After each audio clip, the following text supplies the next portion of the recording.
Sir एक बात बोलूं? हाँ बोलो। ये जो एनआरसी है ना, ये तो मुस्लिमों का है, हमारा थोड़ी है। हम क्यों ये सब में पढ़ना? वो लोग संभाल लेंगे ना उनके हिसाब से। अपने को काहे को टेंशन, मतलब आप लोगों को। सर बुरा मत मानो, आप भी हिंदू मैं भी हिंदू, इसीलिए आपको समझा रहा हूँ। बबलू, सीए का मतलब मालूम तुमको? हाँ, जो बाहरी देश के हमारे हिंदू भाई बहन है ना, उनको अपने देश की नागरिकता मिलेगी। गुड। एनआरसी के बारे में मालूम होगा? एनआरसी जो हमारे देश में घुसपैठिया है ना, आतंकवादी, उनको जेल में डाला जाएगा।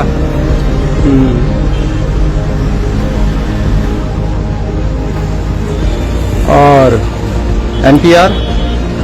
अरे वही तो नहीं पता सर, 2 दिन से अपने काम में इतना बिजी था कि मतलब न्यूज ही नहीं देख पाया।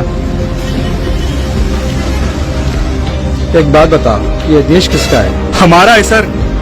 ये बिरला मंदिर, तिरुपति किसका है? हमारा है सर। चार मीनार किसका है? गंगा नदी और ताजमहल किसका है? अंबेडकर जी, गांधी जी, अब्दुल कलाम जी, ये सब किसके हैं? हाँ? हमारे देश के है सर। ये देश किसका है?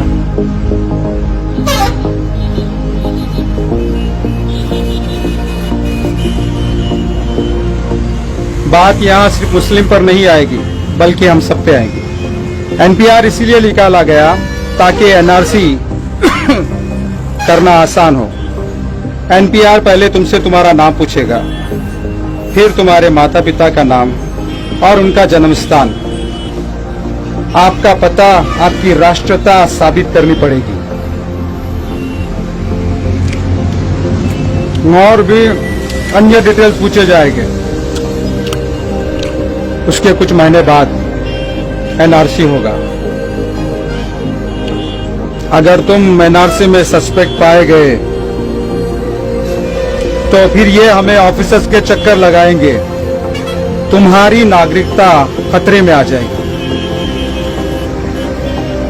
मतलब तुम देश के होकर देश के लोगों को लाकर इन्हें ही प्रूव करना पड़ेगा कि तुम देश के नागरिक हो। और उसमें भी कोई जान पहचान वाले पड़ोसी जिसे आपकी बनती नहीं या दुश्मनी होगी, अगर उन्होंने आपकी शिकायत कर दी तो सरकार आपके खिलाफ एक्शन लेंगी और आप सस्पेक्ट पाए जाओगे।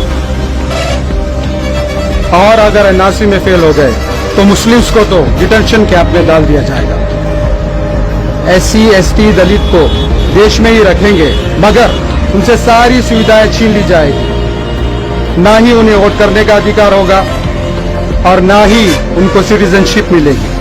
ना ढंग का जॉब, ना गवर्नमेंट स्कूल, ना हॉस्पिटल, बस ऐसे ही जी लो 2024 तक। मुस्लिम्स गायब, दलित गायब, एससी, एसटी गायब, बचे अपर क्लास के लोग जो बीजेपी के सपोर्टर्स हैं, बस वही रहेंगे। ये उनका प्लान है। सर इसका मतलब हमारा लड़का भी एससी है, तो क्या ये भी? मुस्लिम खतरे में नहीं, बल्कि देश खतरे में है। समझा? ठीक था, मगर अच्छा था। कितना हुआ? 30 रुपए सर। इसका मतलब हमारा देश खतरे में है। सर मैं भी आ रहा, मैं भी आ रहा, मैं भी आ रहा।